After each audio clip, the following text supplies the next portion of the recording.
Hello बच्चों, कैसे हो? उम्मीद है आप सभी अच्छे और अपनी पढ़ाई भी अच्छे से कर रहे हैं।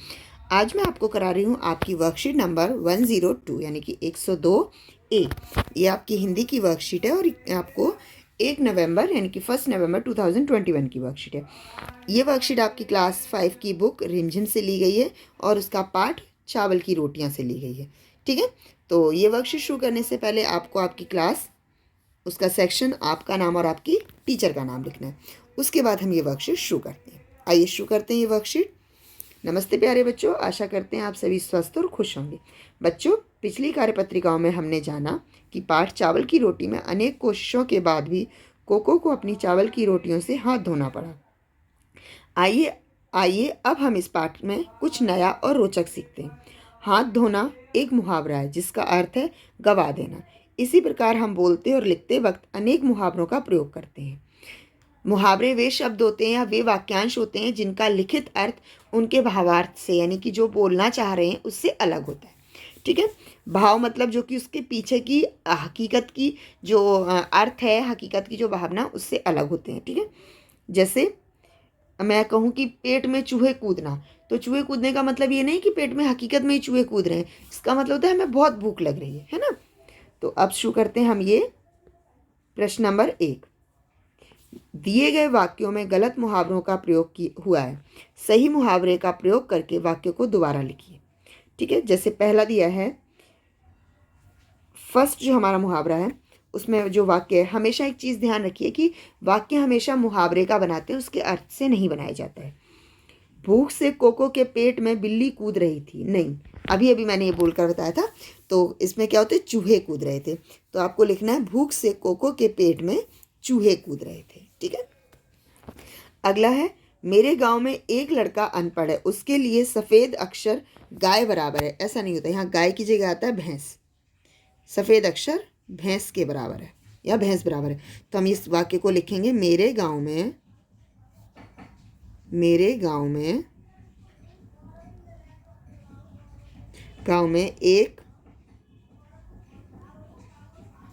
एक लड़का अनपढ़ है, उसके लिए सफ़ेद अक्षर भैंस बराबर है। ठीक है, बराबर है। तो आप इस तरीके से लिख लेंगे, या आप, मैं सिर्फ यहीं पर एक अक्षर सही से लिख देती हूँ, उसके बाद आप पूरा वाक्य खुद लिख लीजिएगा। ठीक है, अगला है, झगड़ा करने पर मम्मी ने दोनों बच्चों को डांटा क्योंकि चुटकी एक हाथ से नहीं बजती।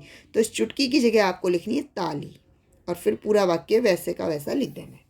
अगला है, चित्रकार ने एक सुंदर चित्र बनाया और खरीदने वालों की भीड़ लग गई। अब तो एक सेब 100 बीमार जैसी स्थिति में हो गई है।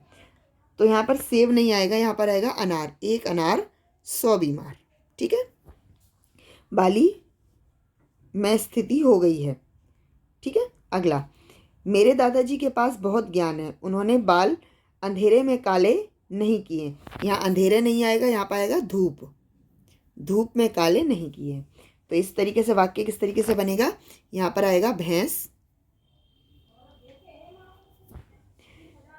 मेरे गांव में एक लड़का अनपढ़ है, उसके लिए सफ़ेद अक्षर भैंस बराबर है। झगड़ा करने पर मम्मी ने दोनों बच्चों को डांटा क्योंकि ताली एक हाथ से नहीं बजती। चित्रकार ने एक सुंदर चित्र बनाया और खरीदने वालों की भीड़ लग गई। अब तो एक अनार 100 बीमार वाली स्थिति में हो गई है।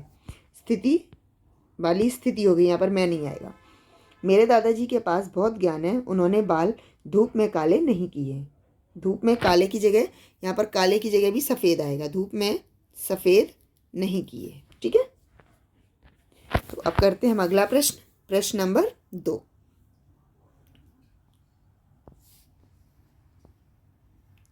चलिए, नीचे दिए गए वाक्यों को शब्दों के उचित रूपों का प्रयोग करते हुए पूरा कीजिए। यानी कि हमें पूरा बनाना है, इनको फिल इन द ब्लैंक्स भरना है और इनकी हेल्प से।